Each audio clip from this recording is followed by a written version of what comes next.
Assalamu alaikum wa rahmatullahi ta'ala wa barakatuh. On se retrouve de nouveau aujourd'hui pour traiter l'exercice numéro 7 de la série numéro 2 relative au chapitre traitant des quadripoles et des filtres. Donc, sans plus tarder, nous allons dans ce qui suit énoncer cet exercice. Le circuit de la figure 1 est composé d'un quadripôle actif alimenté en entrée par une source de tension idéale de FEMG et chargé en sortie par une impédance ZL. On nous demande dans une première étape de déterminer les caractéristiques dynamiques de ce montage, à savoir l'impédance d'entrée ZE, l'impédance de sortie ZS et la tension assortie à vide ES0, à partir de laquelle nous allons déduire le coefficient d'amplification à vide AV0. On nous demande par la suite de déduire le schéma amplificateur réduit du montage qui est donné donc en fonction des caractéristiques dynamiques déterminées dans la question 1. Enfin, on nous demande de remplacer l'impédance ZL par le circuit représenté sur la figure 2.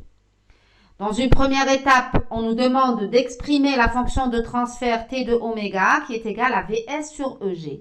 Alors, remarquons que Vs est une partie de la tension aux bornes de la charge et non pas la totalité. Et ensuite, de mettre cette fonction T sous une forme standard pour enfin tracer son diagramme de Bott. Alors, avant de passer à la résolution de notre exercice, je vous rappelle, ou je vous demande plutôt, de tirer vos cahiers, vos outils de géométrie, vos papiers semi-logarithmiques et allons-y ensemble pour la résolution de cet exercice. Commençons la résolution de notre exercice. Alors, le quadripôle à traiter est un quadripôle actif du fait qu'il contient une source contrôlée. Alors, les bornes d'entrée, elles sont délimitées ici. Donc, vous avez la tension d'entrée et le courant d'entrée du quadripôle. Et pareil pour la sortie. Alors, la première question, c'est la détermination des éléments ou des caractéristiques dynamiques de mon quadripôle. Les caractéristiques dynamiques, c'est l'impédance d'entrée, l'impédance de sortie et le gain à vide par le biais du calcul de la tension de sortie à vide. Alors, on va commencer par le calcul de l'impédance d'entrée, ZE, et donc qui s'écrit par définition comme étant la tension d'entrée sur le courant d'entrée. Alors, comment allons-nous déterminer ce ZE? Dans ce cas, c'est très simple. Alors, avant de commencer tout calcul, je l'avais dit à maintes reprises, il faudra d'abord observer notre circuit et faire le bilan des courants qui circulent dans les différentes branches de notre circuit. Alors ici, ça c'est un circuit ouvert. Là, c'est un circuit ouvert, donc il n'y a aucun courant qui va passer là. Donc, I va être égal à 0 ici. Et là, pareil, c'est un circuit ouvert, donc le courant, par là, il est nul. Et donc, nous, dans une première étape, on nous demande de déterminer l'impédance d'entrée. Donc, il est clair que l'équation qu'on va écrire, elle va être une équation d'une maille d'entrée, probablement. On ne va pas s'aventurer à écrire des équations un peu partout alors qu'on a besoin de V1 sur I1. Alors, si j'écris la maille d'entrée, qui est là, l'équation de la maille d'entrée, qu'est-ce qu'elle me dit?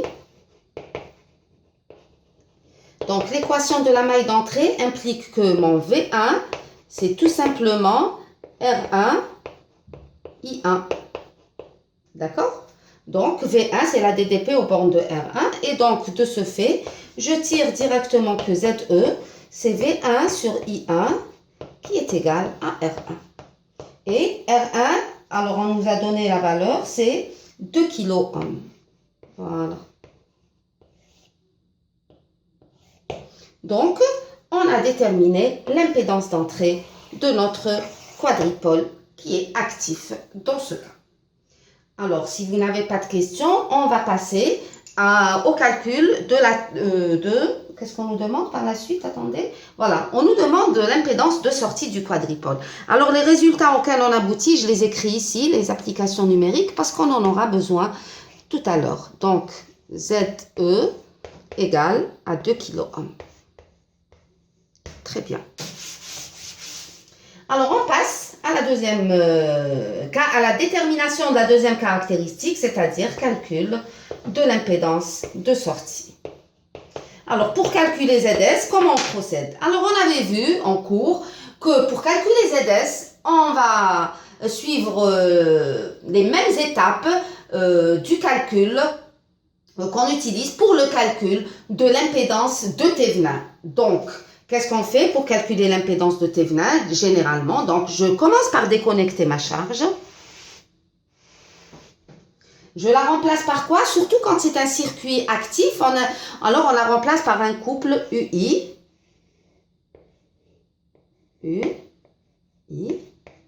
Et on neutralise les sources indépendantes. Alors, dans notre cas, GV, bien sûr, c'est une source qui est contrôlée, donc c'est une source de courant qui est contrôlée par la tension V qui se retrouve à ce niveau. Et la seule source indépendante dans notre circuit, c'est EG. C'est la source de tension de FEM-EG. Et donc, si je dois la neutraliser, qu'est-ce que je fais? Je la remplace par un court-circuit, tout simplement. Voilà. Je la remplace par un court-circuit. Et donc, on va calculer notre ZS. Alors, ce que je viens de dire, que le courant de part et d'autre de l'ouverture est égal à 0, reste valable. Et on va donc calculer ZS qui est égal à quoi? Donc, ZS, par définition, après avoir fait tous ces changements, c'est le rapport entre U et I. Et je vous avais dit plusieurs fois qu'on n'est pas obligé de... On ne pourrait pas, c'est pas qu'on n'est pas obligé, mais on ne peut pas déterminer U à part et I à part. Mais c'est le rapport U sur I qui va me définir l'impédance de sortie. Alors, il faudra qu'on l'écrive. On va écrire des équations au niveau de la maille de sortie. Alors, pour pouvoir écrire ceci, alors qu'est-ce que je remarque? Je remarque que la tension ou la DDP-U se trouve aux bornes de R3. Mais pour déterminer donc la DDP aux bornes de R3, il faudra écrire la loi d'Ohm. Et pour écrire la loi d'Ohm, il faudra donc repérer le courant ou définir le courant qui va passer dans R3. Alors ici, j'ai un nœud. Donc là, c'est un nœud. Et le courant, les deux courants qui arrivent vont circuler dans R3. Et donc, dans R3 va circuler I plus GV. D'accord? Et donc, la DDP-U, qui est la DDP aux bornes de R3, va être égale à quoi? Va être égale tout simplement à R3 que multiplie I plus GV. Très bien. Alors là, j'ai une relation entre U, I et V. Alors ce V, il faudra le déterminer. Comment allons-nous déterminer ce V? Il suffit d'écrire l'équation de la grande maille. D'accord? Si j'écris l'équation de la grande maille,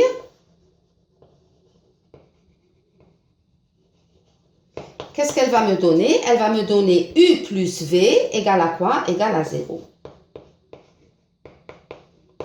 Et donc, de là, je vais tirer U égale à moins V. Alors, si j'injecte ce V, qui est égal à moins U, je l'injecte ici. Qu'est-ce que je vais avoir? Je vais avoir U égale à R3I, d'accord, plus G R3, et V, je le remplace par moins U. À ce moment-là, je vais tirer U sur I. Donc, je mets U en facteur, je transpose d'abord.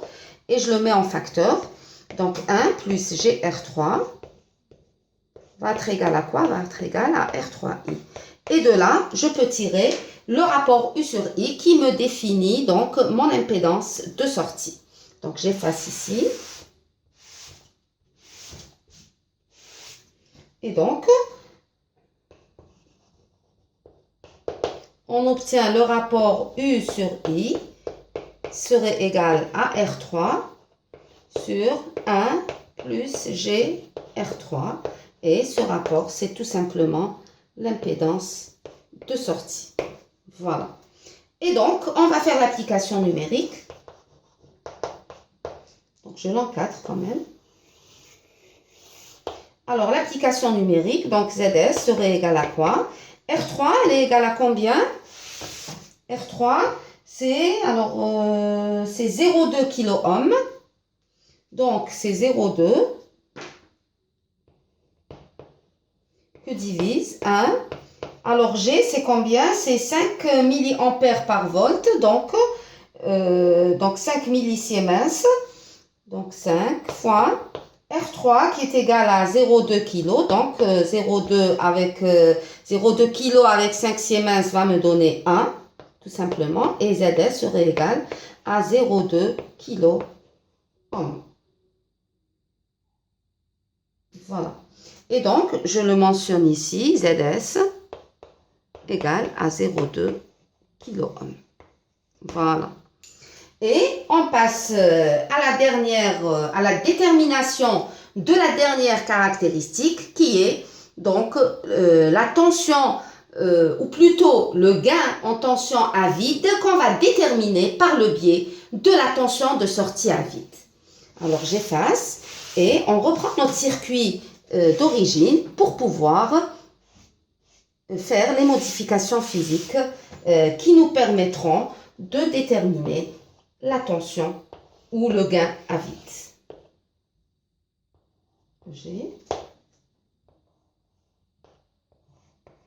Et là, j'avais ZL. Alors, la tension, détermination de ES0, c'est-à-dire tension en sortie à vide.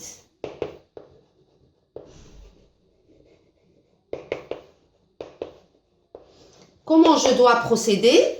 Je dois tout simplement faire tendre ZL vers l'infini. Donc, je vais ouvrir mon circuit.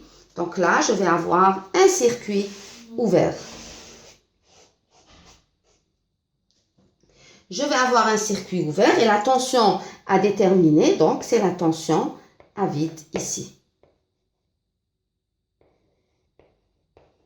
D'accord? Et donc, puisque là, c'est un circuit ouvert, eh bien, le courant qui va venir par là, il est aussi égal à 0.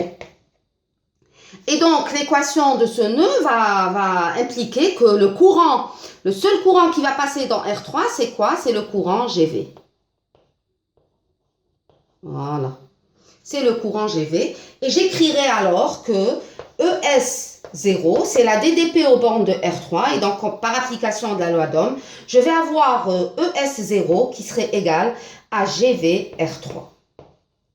Maintenant, qu'est-ce que c'est que V?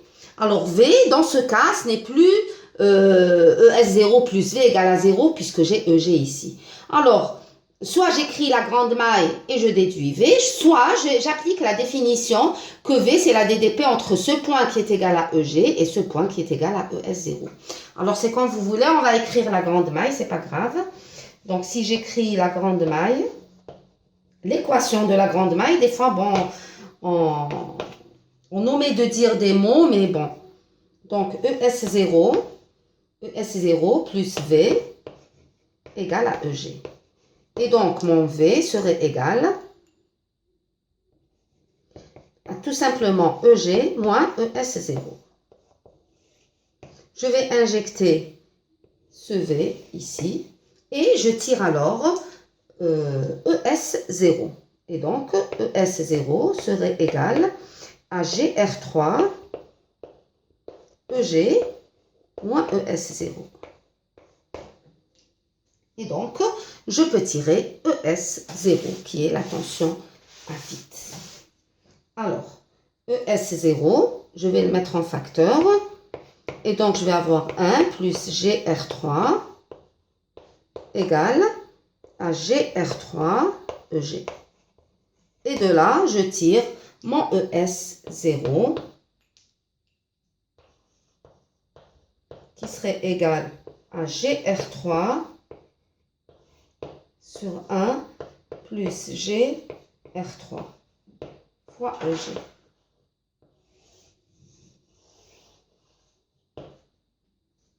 Alors, si on fait l'application numérique, je vais avoir ES0 qui serait égal, donc ES0 serait égal Alors, G, c'est combien? C'est 5 fois R3, c'est 0,2, que divise 1 plus 5 fois 0,2 fois EG. Et donc, ES0 serait égal, donc ici c'est 1 sur 2, c'est 0,5 EG. Donc, et le rapport ES0 sur EG égale à 0,5. Et c'est ce rapport qu'on appelle gain en tension à vide et que je vais appeler AV0. Alors, dans une seconde étape, on nous demande de donner le schéma équivalent réduit du montage. Alors, les caractéristiques dynamiques, elles peuvent donner donc naissance à un schéma électrique équivalent au montage. Alors, pour les paramètres impédance, on avait donné le schéma équivalent. Pour les paramètres hybrides, pour les paramètres admittance, etc.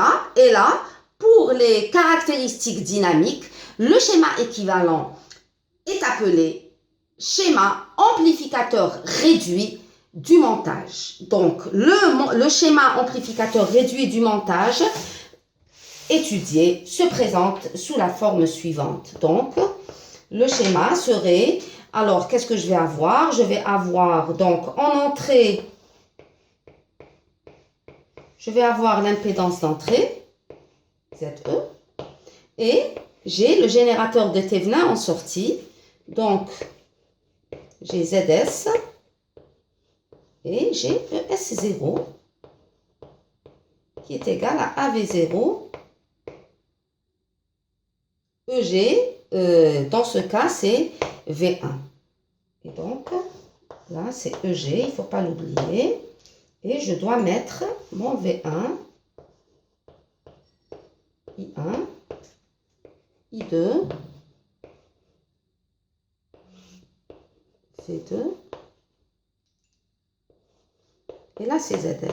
Donc, quand on vous demande un schéma, il faut le donner complet. Hein. Voilà.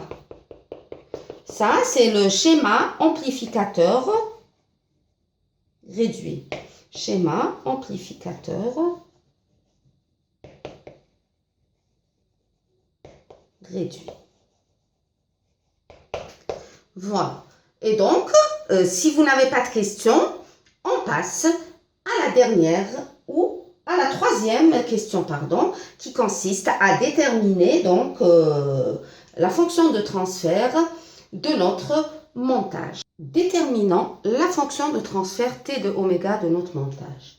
Pour cela, nous allons utiliser le schéma amplificateur réduit qu'on a établi dans la question 2 et qui se présente sous la forme suivante. Donc, j'ai une résistance d'entrée. Alors, on l'avait appelé ZE dans la deuxième question, mais du fait que ZE et ZS étaient réels, et donc on va utiliser carrément la notation RE et RS. Et là, en sortie, j'avais mon générateur de Thévenin, donc ici c'est RS et ici c'est ES0. Donc ça, c'est le quadripôle. Le schéma amplificateur réduit du quadripôle. À l'entrée, donc, j'ai l'alimentation qui se présente sous la forme d'une source de tension idéale. Et en sortie, j'ai une charge ZL qu'on nous demande de remplacer par le circuit suivant. Donc, c'est R, C,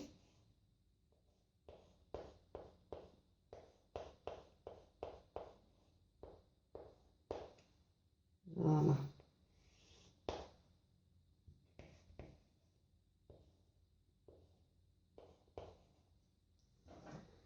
Alors, à la sortie du quadripôle, bon, avant de parler de sortie du quadripôle, je vais placer donc V1, I1, etc. V2 et V2. Donc V2, c'est la tension à la sortie de notre quadripôle et qui représente donc la tension aux bornes de la charge totale. Mais là, on nous demande de déterminer la fonction de transfert T de oméga qui est égal à Vs sur V1. Et V1 est égal à EG. Donc, c'est Vs sur EG. Pourquoi? Parce que la source, elle est idéale. Donc, je n'ai pas de résistance interne dans laquelle on a une chute de tension. Donc, V1 égale à EG. Là, vous le retenez.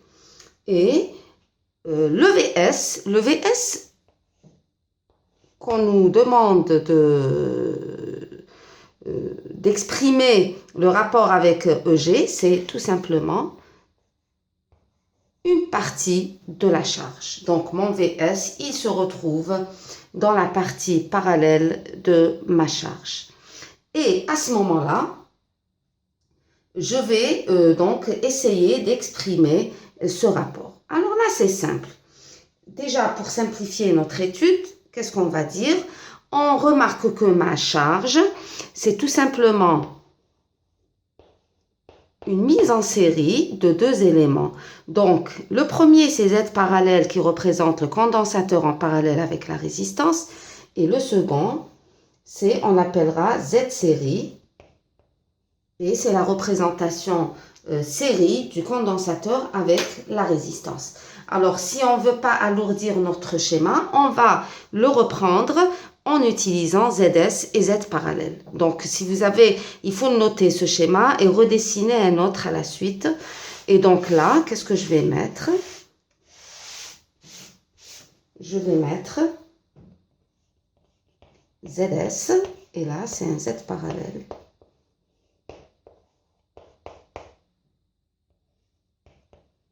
Et mon VS, je le retrouve ici.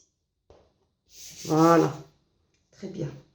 Et donc, là, il est clair que nous avons ZL, ZS et RS, trois éléments qui sont placés en série.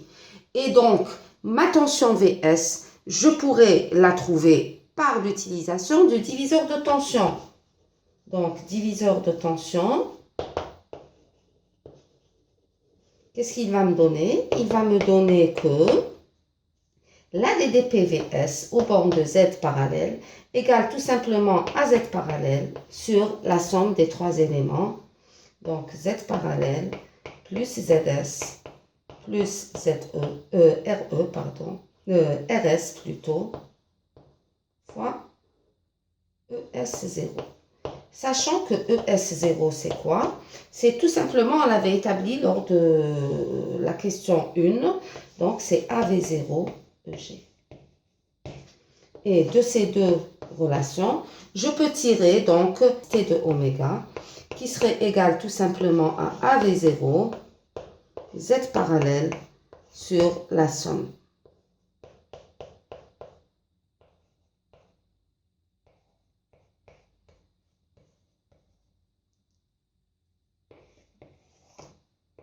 Voilà.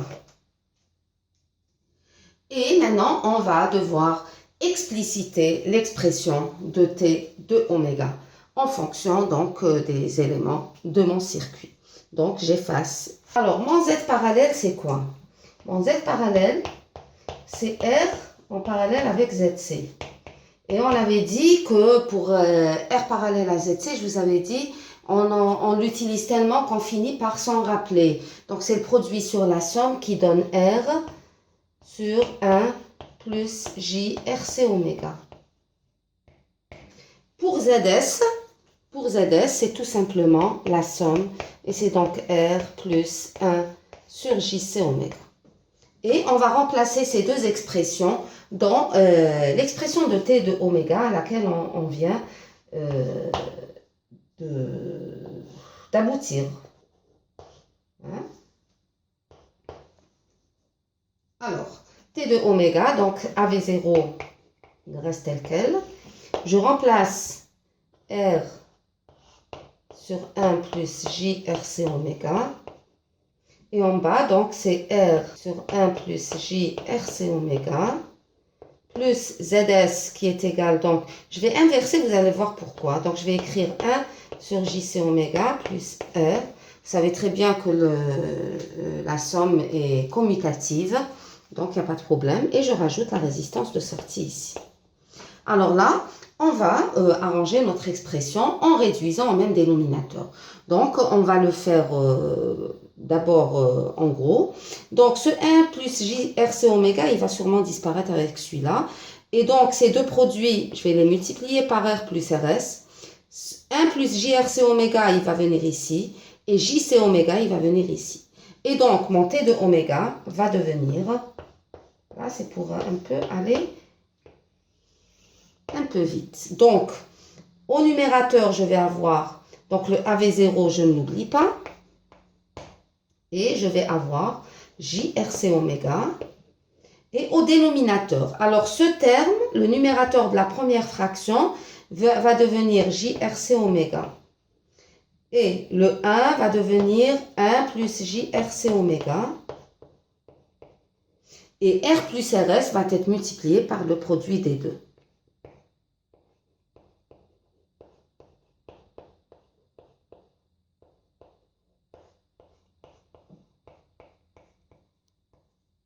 Voilà. Et maintenant, on va pouvoir trouver l'expression de T de oméga. Donc, c'est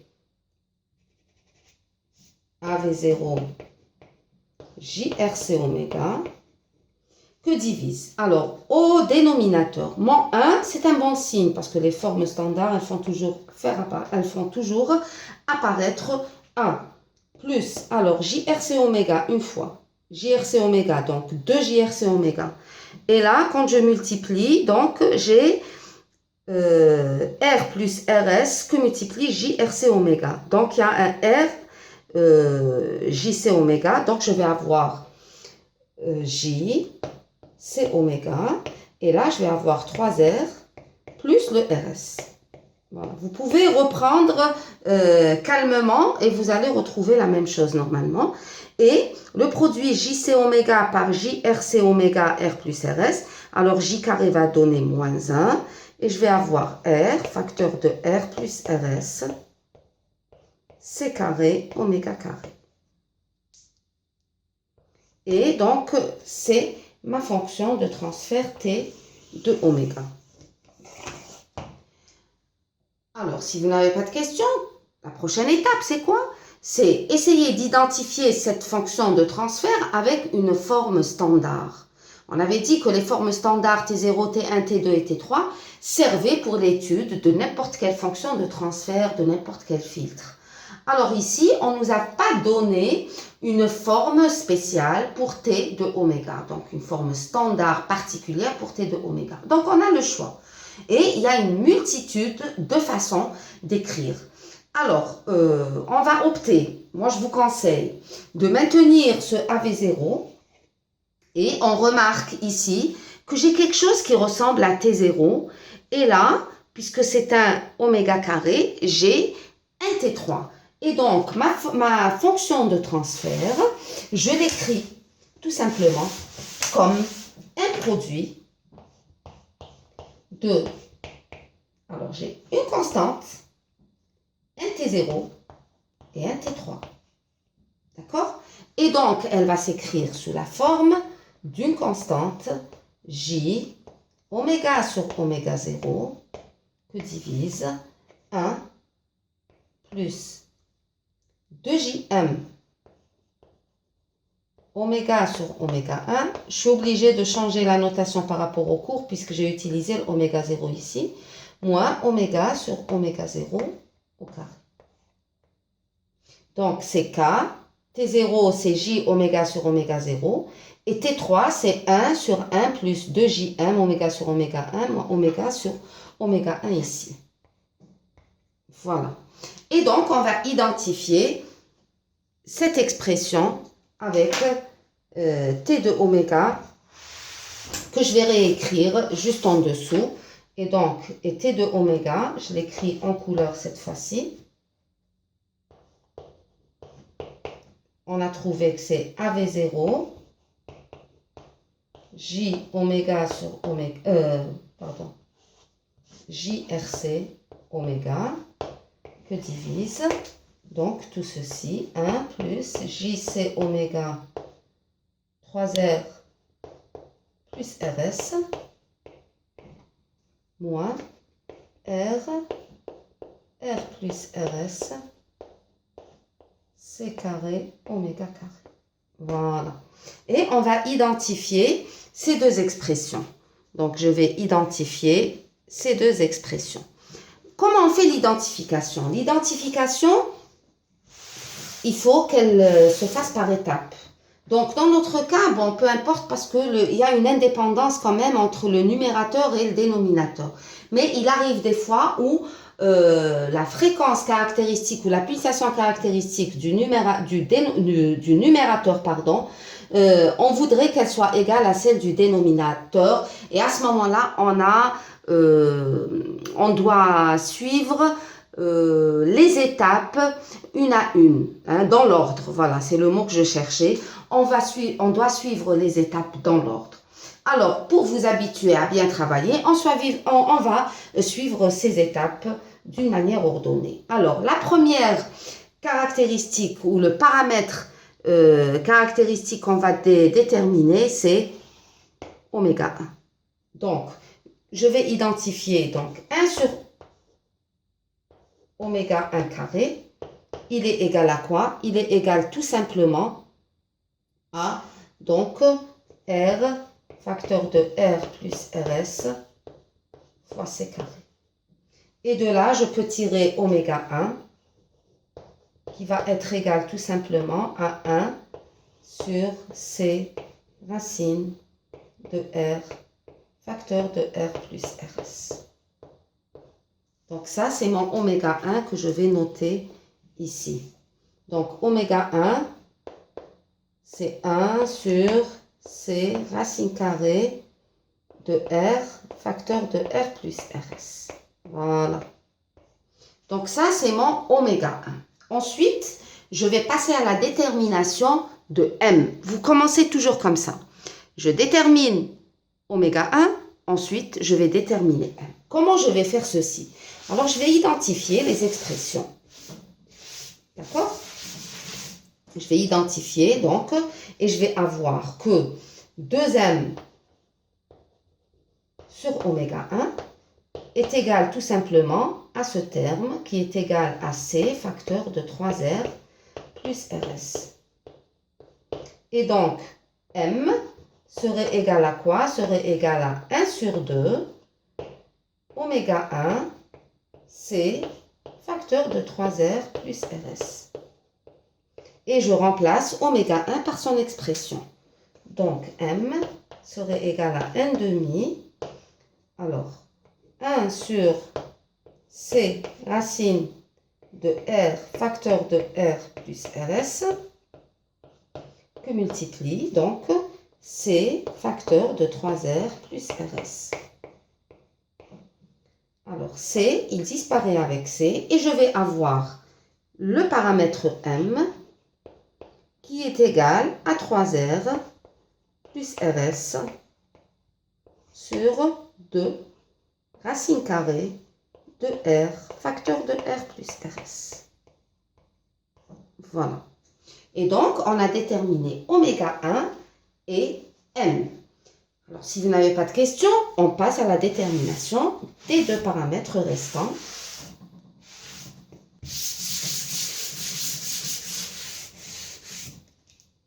Donc, oméga 0, 1 sur oméga 0, je l'identifie avec quoi? Je l'identifie avec RC.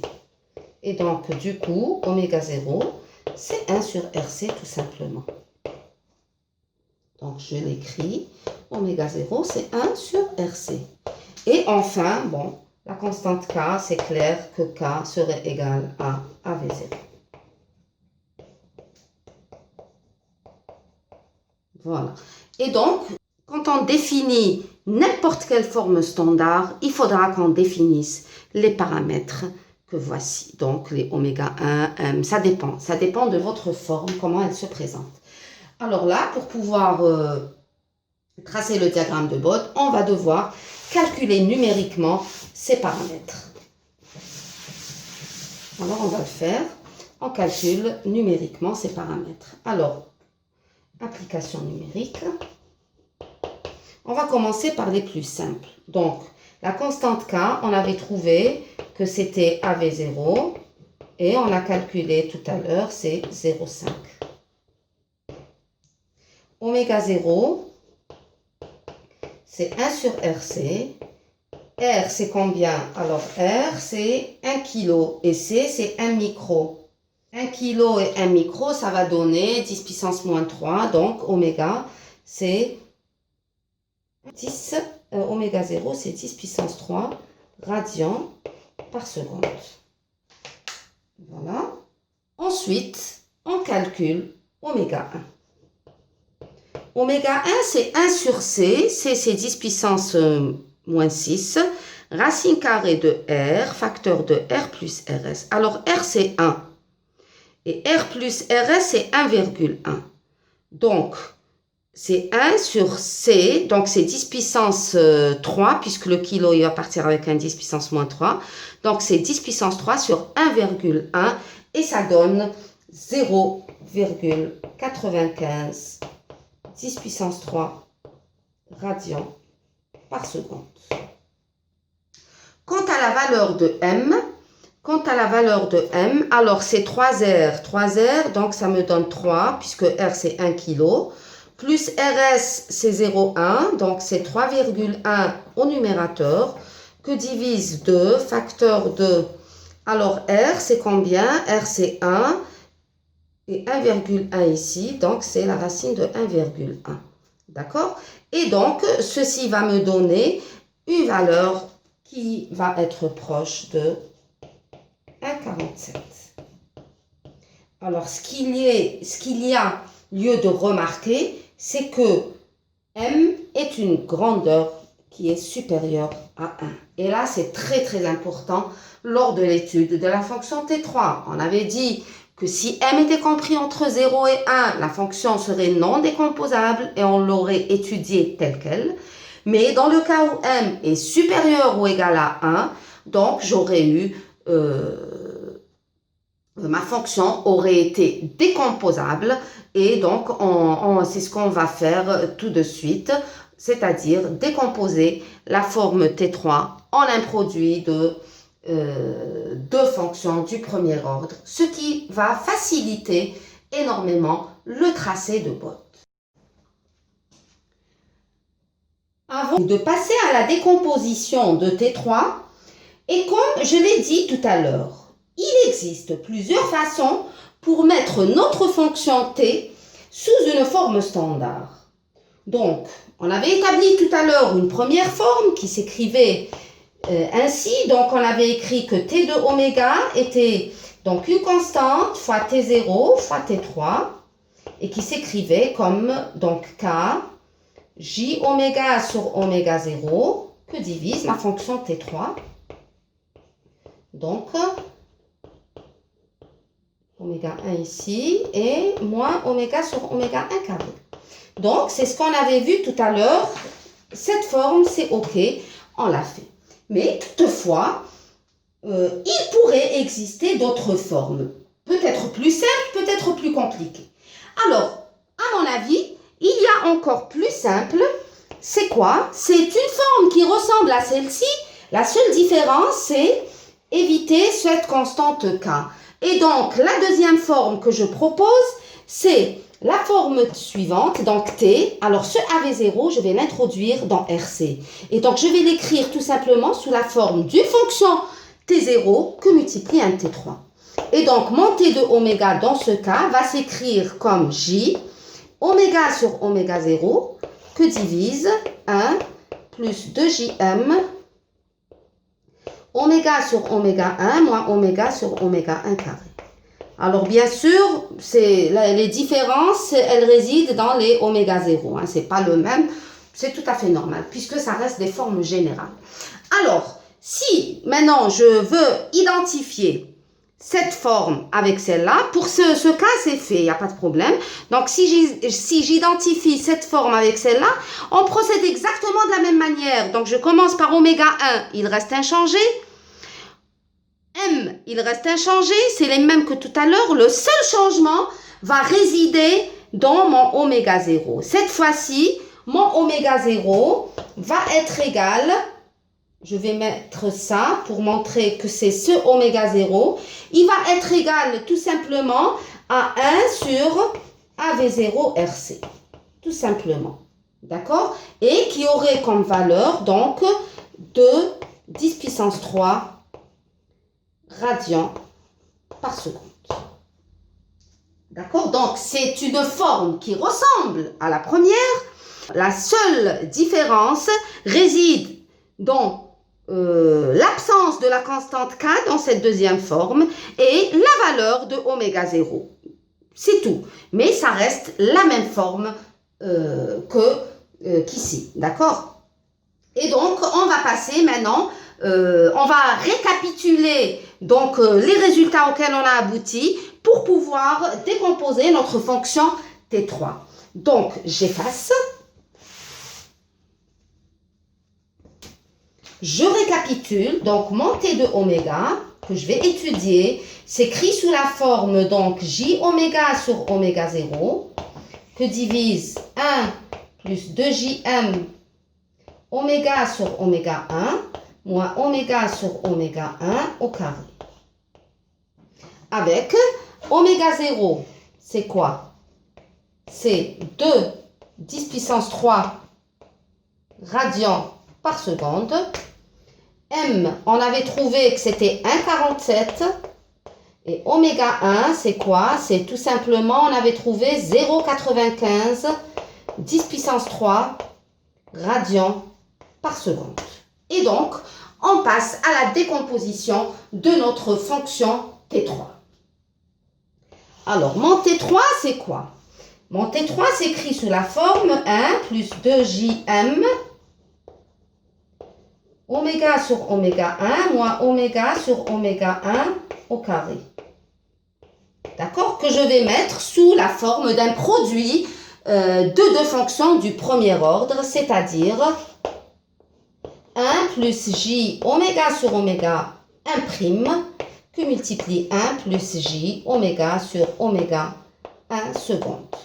Donc, si je développe et j'égalise, donc ceci va me donner 1 plus 2JM oméga sur oméga 1 moins oméga sur oméga 1 au carré qui serait égal à 1 plus J. Donc, oméga, je vais mettre ça, 1 sur oméga 1 prime plus 1 sur oméga 1 seconde fois oméga moins oméga carré sur oméga 1 prime, oméga 1 seconde. Alors, si j'identifie terme à terme, donc je vais avoir 2m sur oméga 1, il serait égal à quoi? Il serait égal tout simplement à ce terme. Donc, c'est 1 sur oméga 1 prime plus 1 sur oméga 1 seconde. Et 1 sur oméga 1 carré serait égal à 1 sur oméga 1 prime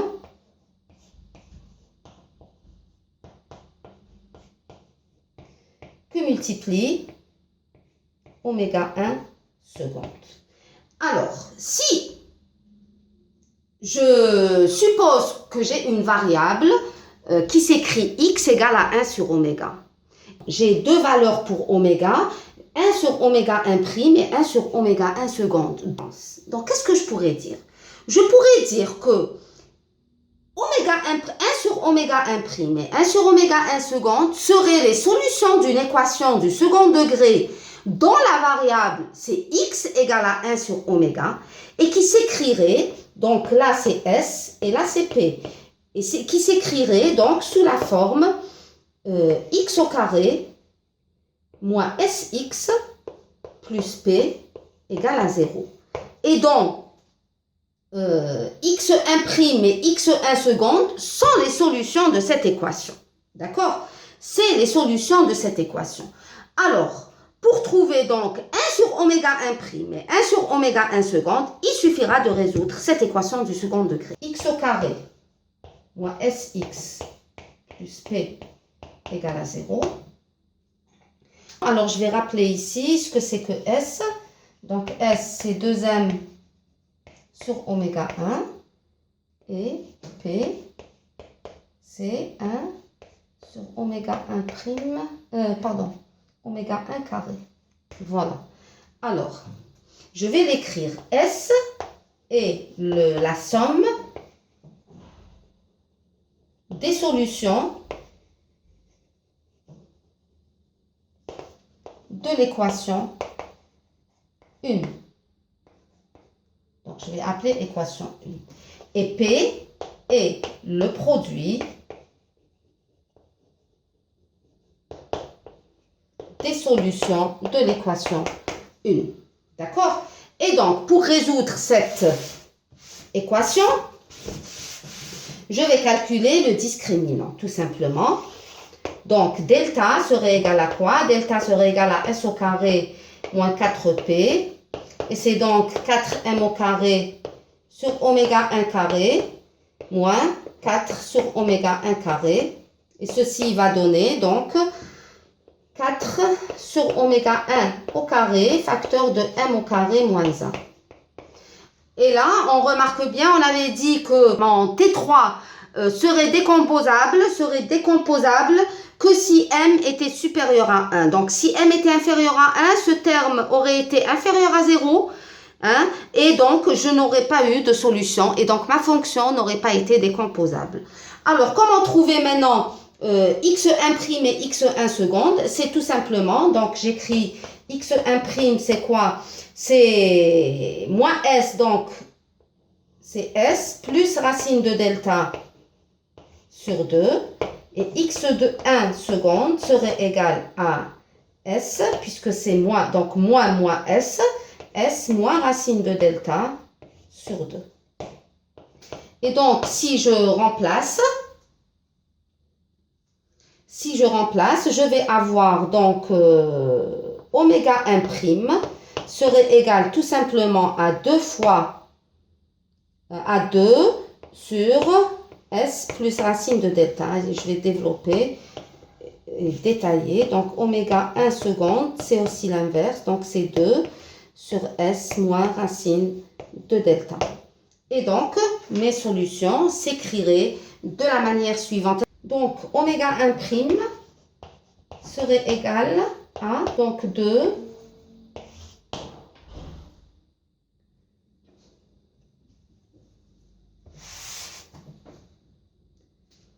oméga 1' serait donc égal à 2 sur S. Alors, S, c'était quoi? C'était 2M sur oméga 1. Donc, 2M sur oméga 1. Plus racine de delta, donc plus 2 sur oméga 1. Racine de M au carré moins 1. Et oméga 1 seconde, c'est 2. Je vais simplifier au fur et à mesure. 2M sur oméga 1 plus 2 sur oméga 1 racine de M au carré moins 1.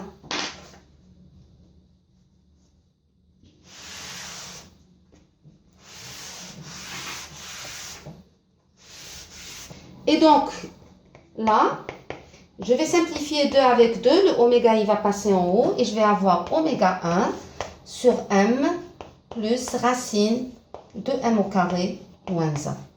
Et pareil ici, donc c'est oméga 1 que divise M plus racine de M au carré moins 1.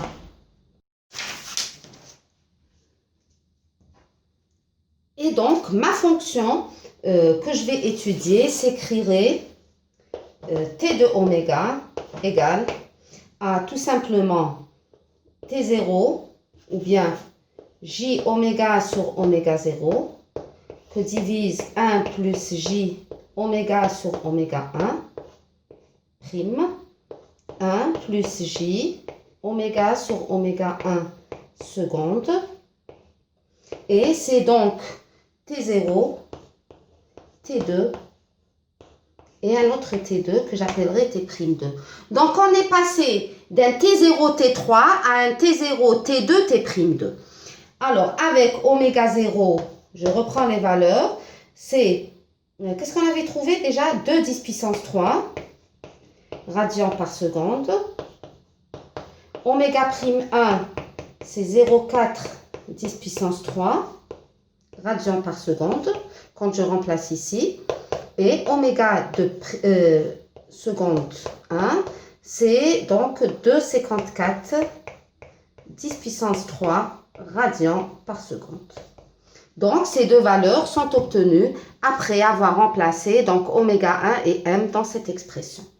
Et donc, on pourrait entamer le tracé du diagramme de Bode. Le diagramme de Bode est alors constitué, donc, je le rappelle, le diagramme de Bode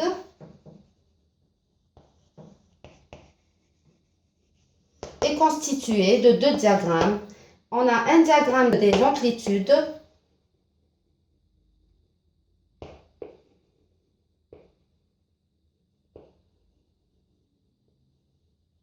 et le diagramme des phases. Diagramme des phases. Donc, le diagramme des amplitudes, c'est quoi? C'est G de oméga qui est égal à 20 fois logarithme décimal de module de t. Et le diagramme des phases, donc phi, c'est l'argument de t de oméga. Alors, pour notre fonction de transfert, puisque c'était T0, T2, T'2, donc G de oméga s'écrit sous la forme G0 plus G2 plus G'2. Et pour phi, donc l'argument de T0 c'est pi sur 2, on l'a vu ça, donc moins argument de T2 plus argument de T2 plus argument de T'2. Voilà. On avait dit à plusieurs reprises que ce n'était pas la peine de redémontrer l'étude de G0, de G2, de G'2 et pareil pour les arguments. On les place directement sur le papier semi-logarithmique. Donc, le diagramme de Bode, je répète les étapes. On doit tracer le diagramme asymptotique de chaque composante de ma fonction. Donc, le diagramme asymptotique de G0, celui de G2, celui de G'2. Je fais la somme de ces diagrammes asymptotiques et j'obtiens le diagramme asymptotique de ma fonction t. Ensuite, je passe au tracé du diagramme réel et je fais pareil pour le diagramme des phases. Et allons-y pour le tracé de Bode de cette fonction. Traçons le diagramme des amplitudes de notre fonction de transfert. Alors, pour cela, donc, nous disposons d'une feuille de papier semi-logarithmique sur laquelle j'ai préalablement choisi un système d'axes. Alors, on remarque que cette fois-ci, le système d'axes choisi n'est pas centré sur ma feuille de papier pour la simple raison que mon G constitue la somme de G0, G2 et G'2. D'accord? Et donc, le fait que j'ai deux fois G2, ceci voudra dire que mon graphe sera probablement du côté des G négatifs. C'est pour cela que j'ai choisi un système d'axes comme ceci. Alors, on va graduer nos axes.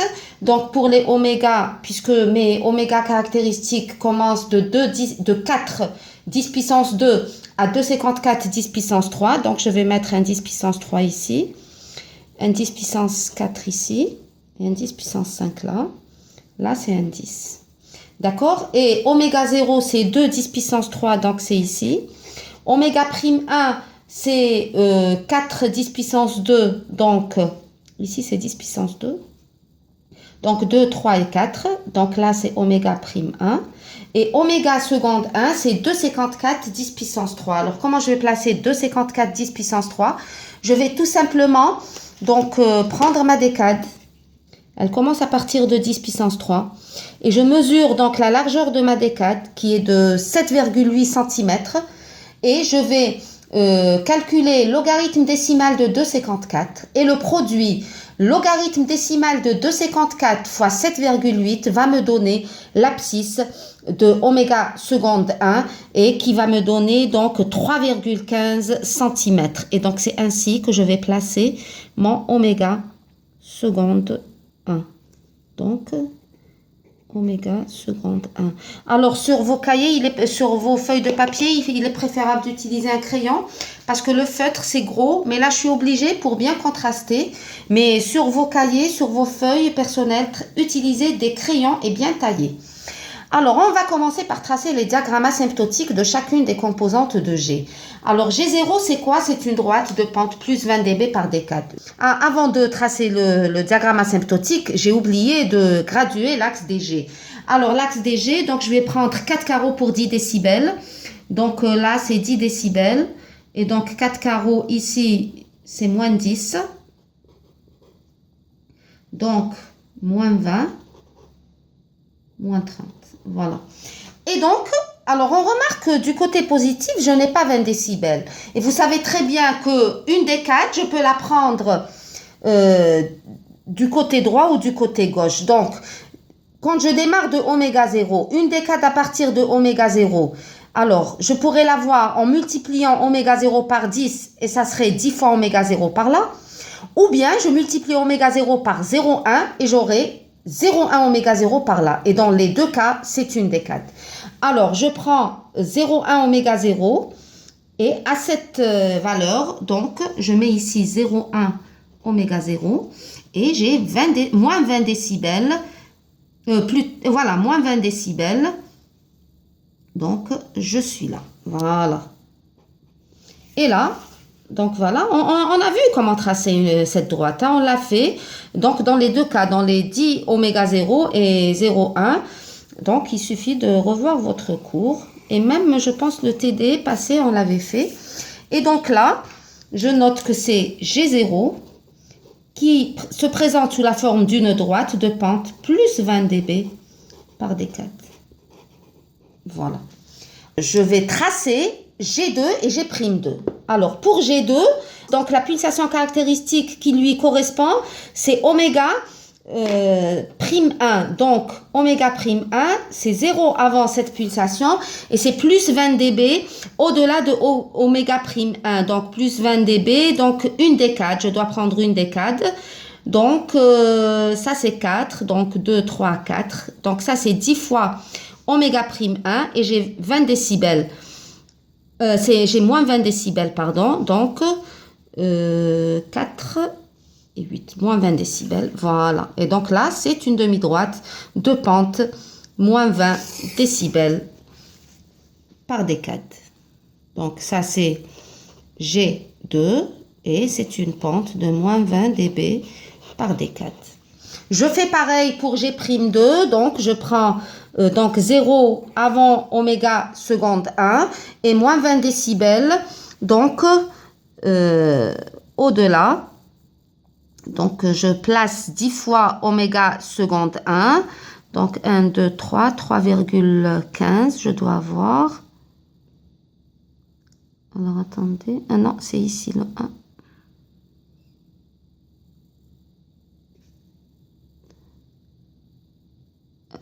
Je prends par rapport à 10 puissance 4, pardon. Alors, 1, 2, 3, 3,15, je me retrouve ici. Donc, à cette valeur, j'ai moins 20 décibels aussi. Donc, 4 carreaux, c'est 10 décibels, 6 carreaux, 8 carreaux. Voilà.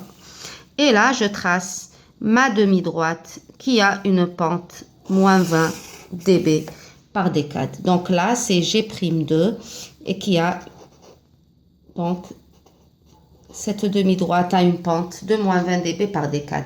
Maintenant, pour déduire le diagramme asymptotique de G, je dois faire la somme de ces trois diagrammes. Donc, le premier, le second et le troisième. Alors, nous remarquons qu'on a donc trois zones. La première, c'est pour des pulsations inférieures à oméga prime 1. Alors, j'ai 0 plus cette demi-droite. Et donc, c'est cette demi-droite qui va l'emporter. Donc, avant oméga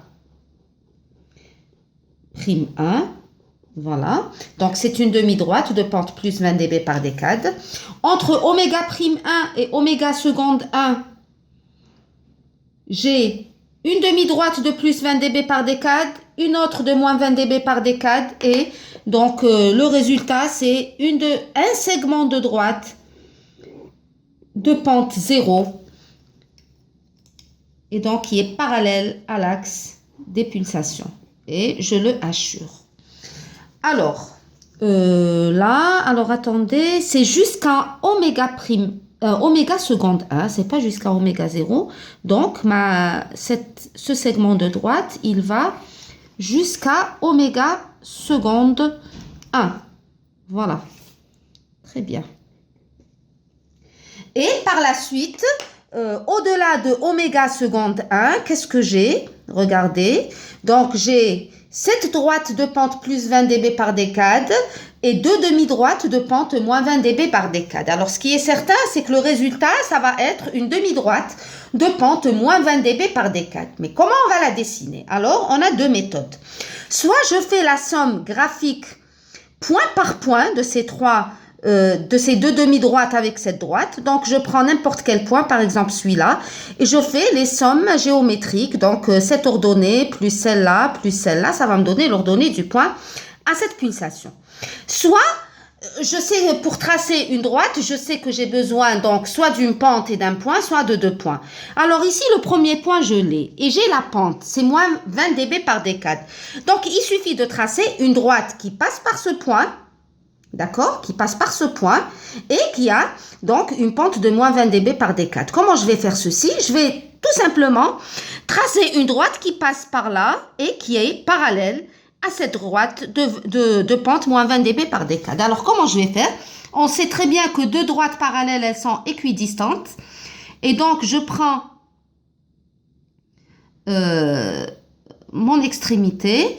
Et là, j'ai 0. Alors, j'ai 0 combien? J'ai 0,4 cm entre ce point et sa projection verticale. Donc, je prends n'importe quel autre point. Et je mets 0,4. Alors, il faut faire attention. Il faut que ça soit... Bon, je prends un deuxième point, on ne sait jamais. D'accord? Pour être sûr que j'ai pas fait de... Voilà. Très bien. Et donc, ma demi-droite, c'est celle-là. Voilà. Et elle est bien parallèle à la première. Donc, c'est... moins 20 dB par décade et je vais hachurer. Très bien. Donc, la partie hachurée représente le diagramme asymptotique de G. Maintenant, pour tracer le diagramme réel, on a besoin de prendre quelques points.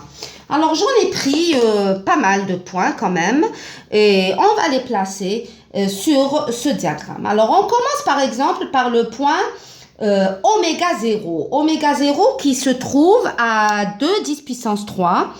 Il a un G qui lui correspond de moins 16,97. Alors, comment je vais placer? C'est clair. Donc, jusqu'ici, j'ai moins 10. Donc, moins 15. Oui, voilà, moins 15.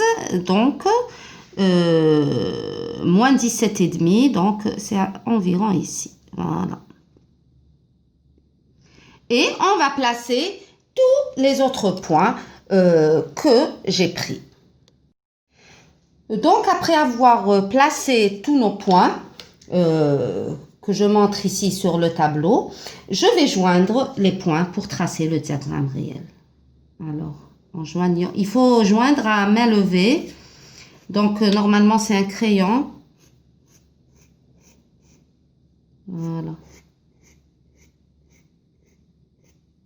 Très bien. Là, c'est asymptotique. Voilà. Pour les extrémités, c'est asymptotique. Et là, donc, voici notre graphe qui présente un palier entre oméga prime 1 et oméga seconde 1. On l'appelle un filtre passe-bande.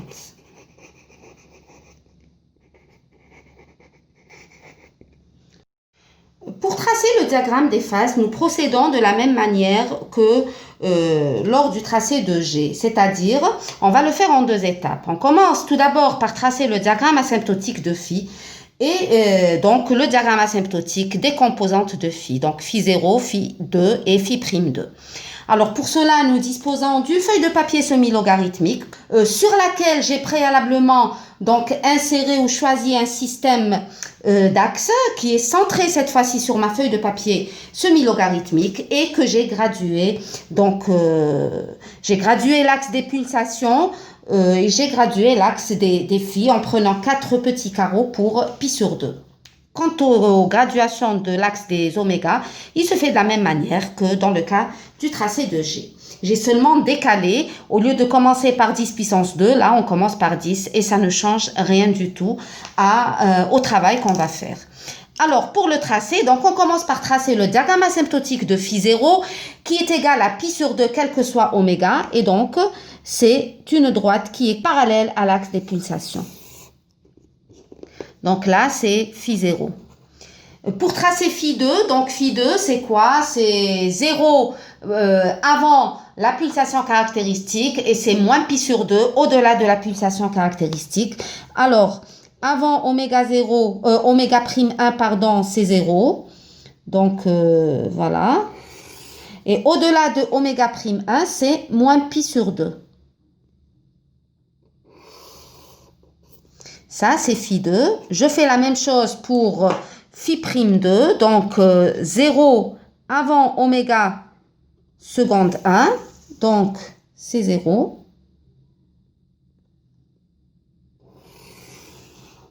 Et c'est moins pi sur 2 au-delà de oméga 1 seconde. Et donc là, c'est phi prime 2. Voilà. Maintenant, pour déduire le diagramme asymptotique de phi, qu'est-ce qu'on doit faire? On doit tout simplement sommer ces diagrammes asymptotiques qu'on vient de dessiner.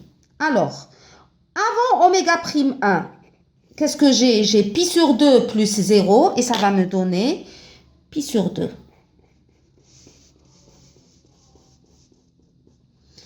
Entre oméga prime 1 et oméga seconde 1, qu'est-ce que j'ai? J'ai tout simplement donc plus pi sur 2 moins pi sur 2, 0. Et donc ça va me donner 0 puisque plus pi sur 2 moins pi sur 2, c'est 0. Donc je vais assurer cette partie entre les deux pulsations caractéristiques oméga 1 prime et oméga 1 seconde. Et au-delà de cette dernière, qu'est-ce que j'ai? J'ai pi sur 2 plus 2 fois moins pi sur 2 et donc ça va me donner moins pi sur 2. Donc au-delà, c'est ce diagramme asymptotique.